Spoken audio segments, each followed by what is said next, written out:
Like, he looked like he didn't know where he was. He's just not part of the gang yet. No, he's not. He's not in the Cool Kid Club, the Ken Cool Kid Club. Yeah, they got 3 members. They're maybe accepting applications depending on. I don't know if they're accepting applications. That's quite the Cool Kid Club you got going on. So they have their own Discord channel. They hang out. They have sleepovers. Yeah, they for sure have sleepovers. They for sure have pillow fights. There's a little bromos, a little bit of bromos. Well, some definite bro love there. Yeah, bro love. Yeah. They hang out. They travel together. Yeah. Brent definitely the one that has something to prove at this point because everybody else has a major. Sure, he has. Everyone else has a major, but if you look at Brent's results, like he's clearly doing well. Like when you get multiple top 8s, top 16s, like if you're a problem, like come on, like that's a definite. He just needs to win the major, and then everyone's on equal playing. I think Brent's a cool guy. Brent is cool, but at his current level, I don't think he's winning a major anytime soon. He will really have to step it to the next level. He's a tier. You could say he's a tier 1 player, but he's not on that upper crust.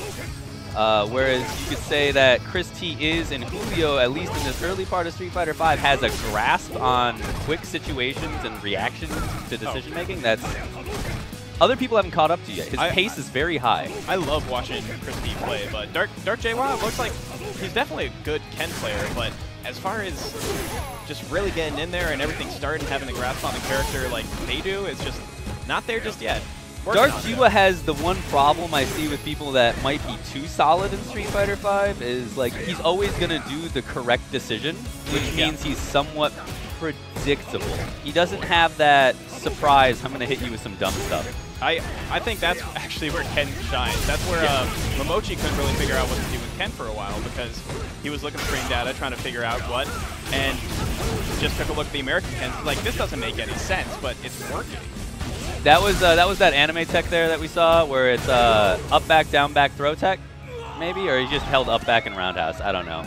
But it looks like he's jumping back out of pressure, which, again, a very good option because you're not in crush counter state until you press a button. Then you are in crush counter state because you're counter hittable. But looks like right now, Air gets a really solid read on a fireball, and he gets half-life. Now, if I was Air, I would, wake up light Tatsu activate. I feel like I haven't seen that since final round. I think we saw a little bit of that at Showdown. See, I don't know if I would have spent this here. Now, while it's good to get the round, having 80% like life lead, and the other person being 1 sweep, 1 uppercut, 2 fireballs away from dying, like, I don't know. I don't know if I choose that. Shows your hand a little bit. It means that you're more willing to go and just end the round. You are actually a little worried there. It gives your opponent an idea of your mental state. And what we're seeing from Dark Jiewa is some fraudulent stuff. We're seeing low strong into command run on block, and then he hit a crush counter stand fierce earlier. So clearly knows that the Ryu may not be trying to check that and getting kind of fake frame traps off. That's Ken's offensive crutch. There it is. Yeah, that's Ken's so he did punish it there. But Ken's offensive crutch being jump EX Tatsu in the air. Getting nice plus frames off of that. Ryu looking to activate V-trigger because there's no way he just presses a sweep at that range without trying to make it safe. Yeah. Wow, ballsy. In my opinion, really ballsy uppercut there. With V-trigger on deck, Ryu had almost his whole life. Wake up button. Oh, here we go. Does he have the setup? Yeah, he does have the setup. And the correct backdash, because otherwise then Dragon Punch was going to get him out of that situation. I think Ken could have EX Dragon Punched if he had it, but since he didn't have the bar, Air making the correct decision, making sure that he gets the unblockable fireball with EX, taking that first match, Air in the lead. And I think a couple of those risky DPs we see might be the player knowing that the other player is doing stuff. We did see one kind of janky wake-up jab situation that happened, but that only happened once. Round 1. And going quickly into the second match, we saw that Jiewa, when he lost at Texas Showdown, he would take a second. He would try to gather himself. And right now, it seems that in his head he has the answer, he's just maybe not executing. Those matches were reasonable. I mean, it looked like he was mad that he couldn't anti-air. Yeah. Like, he clearly was, like, hitting the stick like, I anti-aired, but it's like, no, you didn't. Game said you didn't. welcome to the real world. Yeah, like, you messed up. That was an overhead. So we've got both players with V-trigger, and that's our first pop, and that is not real life, and that is a lot of damage. Jiewa getting away with murder over here. Ooh, is that? Oh, no.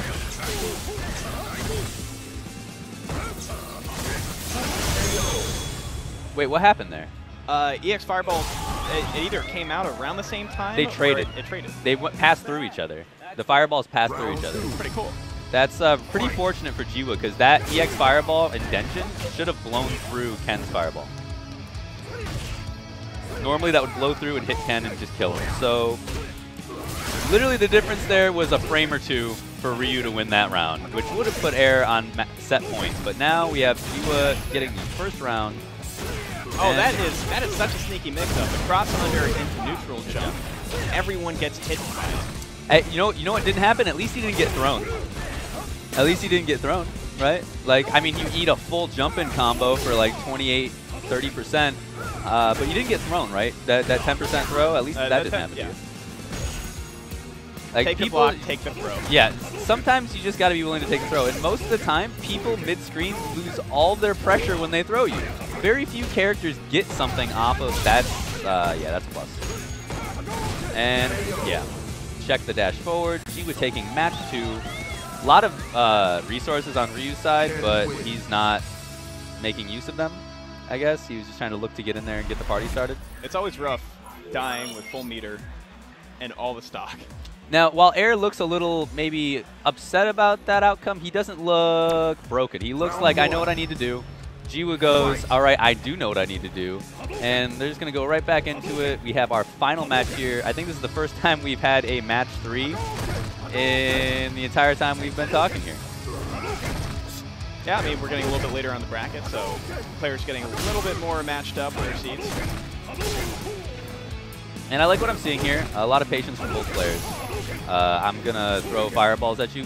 What Momochi said is, Momochi, he argued that, oh, Nemo. Is Nemo saying that what makes Ryu so good, maybe a little bit too good, is that jab fireball. It's kind of a scud missile, goes real slow, kind of gives Ryu a kind of a sonic boom, which is pretty bonkers for a character already with good fireballs. Good confirm off of the one-hit solar plexus. And Dark Jiewa definitely not out of it, especially with the damage Ken can put out.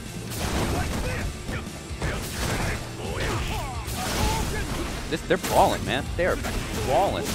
They are brawling so hard. And the overhead gets it.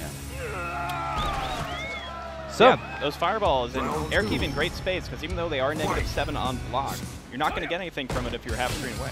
Yeah. Not an on-purpose overhead there. Wanted to stand strong. Good anti-forward. Oh, another solid one. Ryu changing the positioning, but Ken getting a quick back strong. Checking each other's not frame traps with jabs. We're back to a neutral. And things are slowing down. Ryu with a lot of resources, Ken also with a lot of resources. I don't think Ken's spending anything.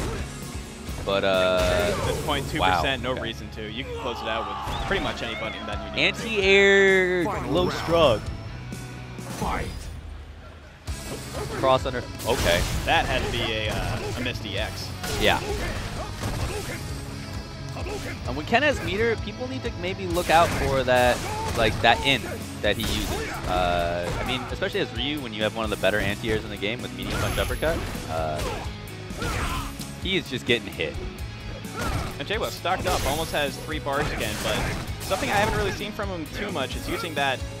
He's using the EX Fireball, but not using it as like a close poke range, where a lot of the other Kens that are coming out, like Julio and Chris T, definitely take advantage of that.